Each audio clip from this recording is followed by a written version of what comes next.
Jeti Terminal Perahu dan Penumpang Pekan Bangar ini berusia kira-kira 5 tahun lebih dan memakan belanja kira-kira RM1,458,000. Ia mula dibina pada 19 hari bulan Jun 2008 dan siap sepenuhnya pada 19 hari bulan Disember 2009. Aktiviti harian di Jeti ini menjadikan terminal ini sebagai mercu tanda Pekan Bangar dengan jumlah pengunjung yang sangat tinggi. Ia dilengkapi dengan ruang ketibaan dan ruang berlepas yang selesa dan selamat untuk digunakan oleh pengguna yang turun dan naik ke daerah ini menggunakan perkhidmatan perahu tambang atau bot laju. Bangunan ini juga dilengkapi dengan bilik mesyuarat siri kerna, dewan terminal yang dilengkapi dengan alat penghawa dingin, kaunter penjualan tiket, kantin, tandas, bilik sembahyang, ruang pejabat bagi jabatan pelabuhan dan jabatan laut dan kawasan letak kereta. Cuaca yang tidak menentu dan hujan lebat yang berlaku di hulu sungai sering merubah keadaan air sungai Temburong menjadi deras dan berbahaya sekaligus menjejaskan keadaan pantun jeti di terminal ini. Bahagian bawah pantun ini telah berulang kali dihempas kayu-kayu besar dan sampah sarap yang hanyut di bawah arus deras mengakibatkan beberapa kerosakan. Atas inisiatif pihak Jabatan Pelabuhan, Kementerian Perhubungan telah memikirkan untuk membaik pulih dan sekaligus menaik taraf kawasan pantun jeti di terminal ini.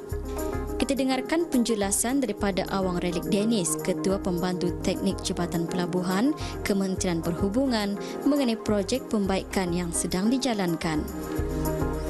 Tujuan projek ini dilaksanakan membaik pulih keadaan struktur dan kerja tambahan iaitu sebanyak 7 biji fiberglass floating ponton untuk menstabilkan keadaan platform serta menggantikan peralatan-peralatan di terminal jeti ponton seperti timber flooring, hardwood, decking yang baru ianya berkeadaan usang dan raput membahayakan telah pun berusia 5 tahun lebih dan sekaligus menaikkan taraf dan fasiliti bangunan tersebut.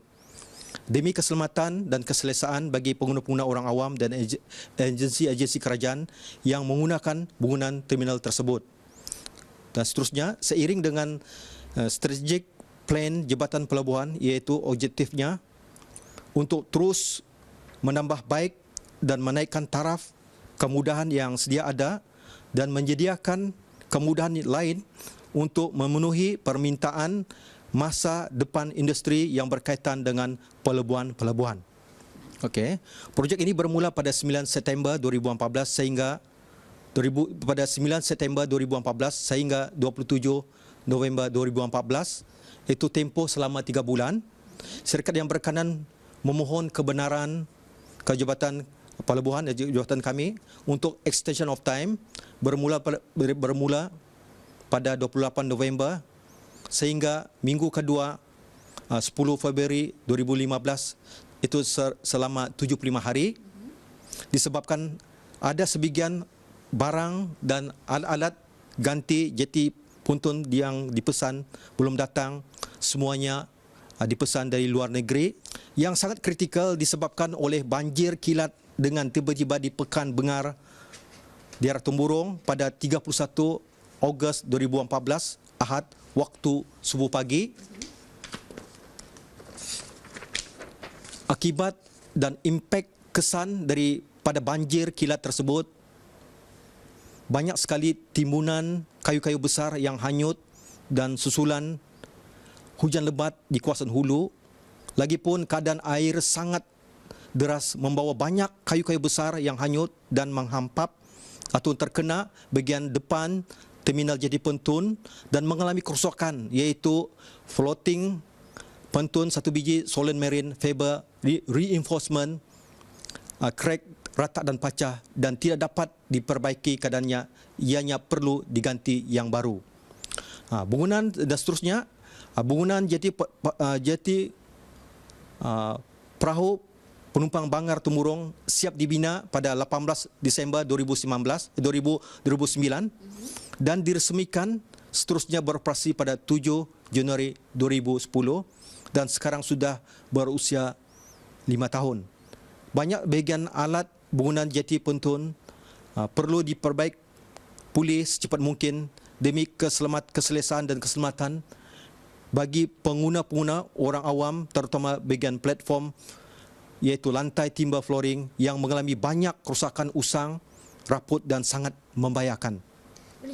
Bagi pengguna, saya sarankan juga orang awam mestilah bekerjasama dan mengikuti dan mematuhi arahan-arahan pegawai-pegawai yang bertugas dari Jabatan Pelabuhan dan Laut, dan seterusnya juga sarankan saya juga tidak dibenarkan menunggu perahu di atas pantun ataupun platform, dan seterusnya saranan saya juga menunggu ditempatkan disediakan itu lobby area ataupun tempat ketibaan dan juga berlepas.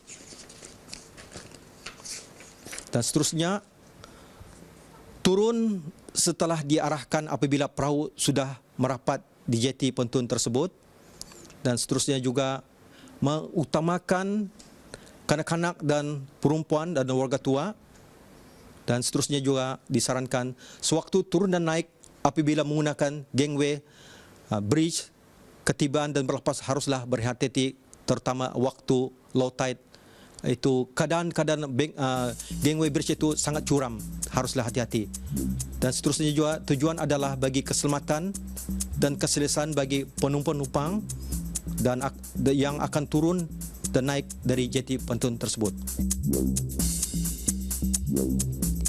Pelbagai agensi lain juga telah berganding bahu untuk memastikan tempat ini berada dalam keadaan yang selamat dan selesa bagi meningkatkan TPOR atau tekad pemodulan orang ramai dengan mengambil langkah yang sewajarnya serta membuat perancangan dari masa ke semasa demi menjaga imej negara Brunei Darussalam secara amnya dan daerah temburung khususnya dalam meningkatkan industri pelancongan dan perekonomian negara.